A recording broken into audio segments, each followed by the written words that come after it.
आज स्टार्ट करते हैं exercise 1.4। Exercise 1.4। Without actually performing the long division state whether the following rational number will have a terminating decimal expansion or non terminating repeating decimal expansion. ठीक, अब देखिए इसमें करते क्या हम, जो डिनोमिनेटर होता है, जैसे एक 13 अपॉन, पहला ही क्वेश्चन में ले रहा हूँ 3125, ये अंश और ये हर, और अंग्रेजी में न्यूमिनेटर और डिनोमिनेटर। हम इस डिनोमिनेटर के फैक्टर करेंगे।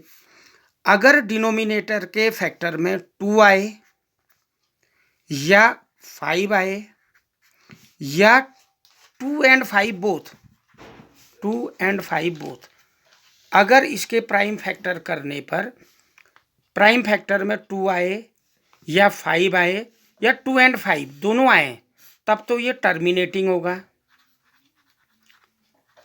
अगर इनके अलावा 2, 5 के अलावा कोई और नंबर न्यूमिनेटर के फैक्टर में आता है तो इसका मतलब है कि ये नॉन टर्मिनेटिंग डेसिमल एक्सपेंशन है।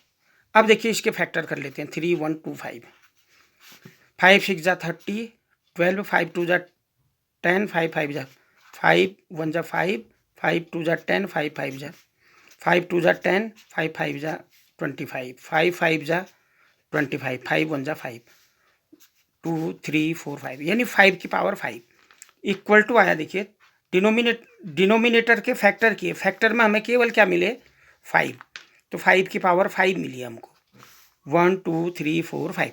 तो डिनोमिनेटर में 5 की पावर है, तो इसका मतलब ये जो फंक्शन है, ये जो फ्रैक्शन है, ये फ्रैक्शन जो है टर्मिनेटिंग है, टर्मिनेटिंग डेसिमल एक्सपेंशन है।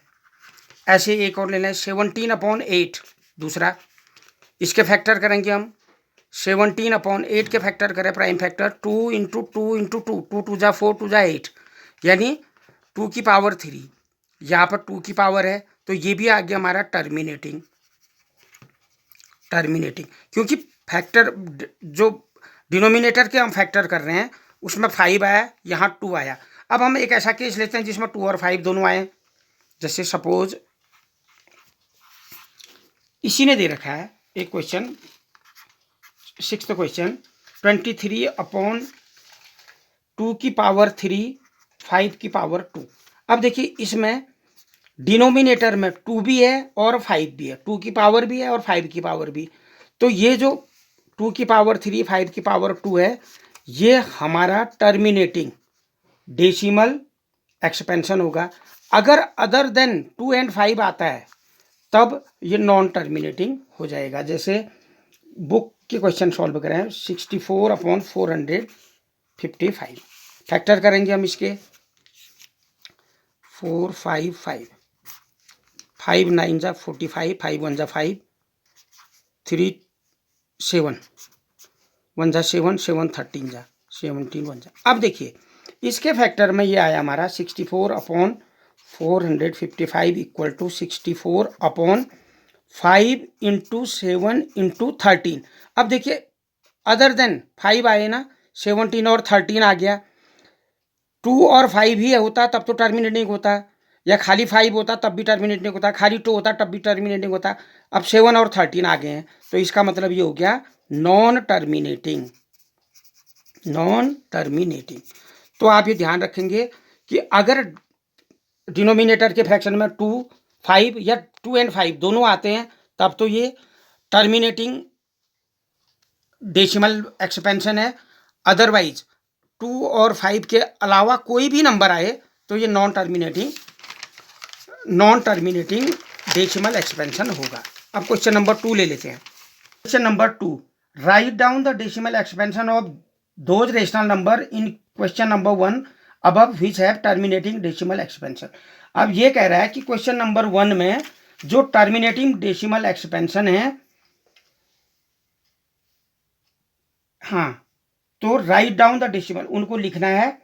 अब उनको हम सॉल्व भी कर लेते हैं। देखिए जैसे फर्स्ट था हमारा 13/3125, 13 अपॉन, ये टर्मिनेटिंग था, 5 की पावर 5 आया था, ये टर्मिनेटिंग था।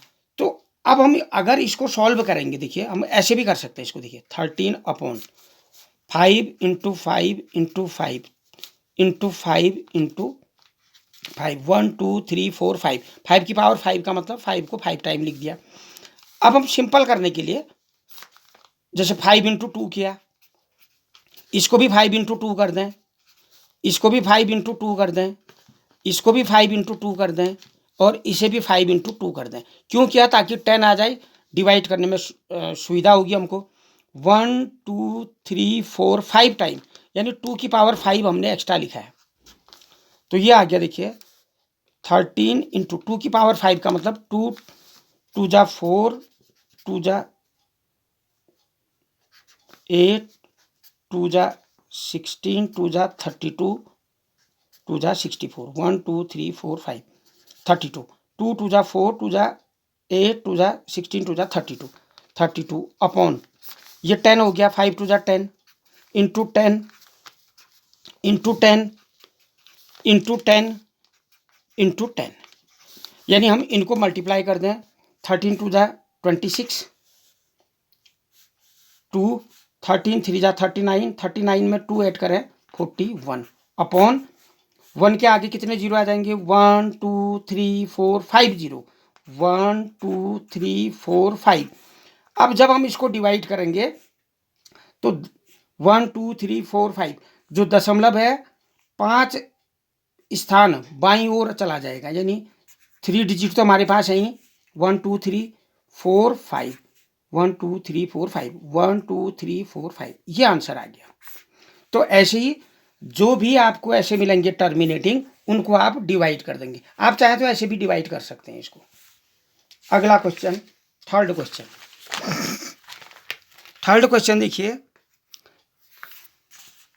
The following real number have decimal expansion as given below, in each case decimal whether they are rational और नॉट। अब ये बताना है कि ये रेशनल हैं या नहीं, रेशनल और not, whether these number are rational और नॉट। पहला है देखिए 43.123456789। देखिए इस नंबर को हम P अपॉन Q के फॉर्म में लिख सकते हैं, यानी ये रेशनल नंबर है। क्यों? इसे हम ऐसा भी तो लिख सकते हैं 43 1 2 3 4 5 6 7 8 9 अपॉन 1 2 3 4 5 6 7 8 9, 1 के आगे 9 जीरो, 1 2 3 4 5 6 7 8 9। अब हम इसको डिवाइड करेंगे, देखिए 1 2 3 4 5 6 7 8 9, 1 2 3 4 5 6 7 8 9, ये नंबर मिल जाएगा हमको। तो ये P बट्टे Q के फॉर्म का है, यानी ये रेशनल नंबर है। तो ऐसा नंबर जो P बट्टे Q के फॉर्म में लिखा जा सकता है उसे रेशनल नंबर कहते हैं। दूसरा 0.120 12001 20001 2000040, 4 time 0, 1 2 3 4 dash dash dash dash so on. अब इसमें सो ऑन लिखा है, सो ऑन लिखा है का मतलब ये नॉन रिपीटिंग भी है, रिपीट भी नहीं हो रहा है। ये 101 आ रहा है, फिर 120 आ जा रहा है, फिर 12000 आ जा रहे हैं। यहाँ 1 2 के बाद 1 0 है, फिर 2 0, फिर 3, यानी नॉन रिपीटिंग है। नॉन रिपीटिंग है, नॉन रिपीटिंग के अलावा, हाँ नॉन रिपीटिंग है, नॉन रिपीटिंग है तो इसका मतलब इसे हम P/Q के फॉर्म में नहीं लिख सकते हैं, यानी ये नंबर इरेशनल नंबर है। ये नॉन टर्मिनेटिंग भी है, नॉन टर्मिनेटिंग भी है और नॉन रिपीटिंग भी है, क्योंकि ये तो आते ही जा रहा है आगे तक, सो ऑन लिखा है हमने, तो ये P/Q के फॉर्म में नहीं लिख सकते हम इसको। ये नॉन टर्मिनेटिंग हो गया और नॉन रिपीटिंग हो गया, तो इसका मतलब ये इरेशनल नंबर है। लास्ट क्वेश्चन है थर्ड, 43.123456789। देखिए ये बार लगा है, 1 2 3 4 5 6 7 8 9 पर बार लगा है, यानी ये रिपीट तो हो रहा है, इट इज रिपीटिंग, रिपीट हो रहा है, रिपीटिंग हो रहा है, बार बार हम इस नंबर को लिख सकते हैं। तो जब ये नंबर रिपीट होगा नंबर रिपीट हो रहा है, रिपीट हो रहा है, इसका मतलब हम इसे p बाई क्यू के रूप में लिख सकते हैं, क्योंकि ये नंबर रिपीट हो रहा है, बार बार रिपीट हो रहा है। तो हम इसे लिख सकते हैं जब where q equal to 1 2 3 4 5 6 7 8 9, 9 time 9, 1 2 3 4 5 6 7। तो ये हमारा रेशनल नंबर हो गया। क्यों? क्योंकि इसे हम p बाई क्यू के रूप में लिख सकते हैं। ये रेशनल नंबर, ये इरेशनल नंबर है और ये रेशनल नंबर हो गया। तो ये चैप्टर कंप्लीट हो गया।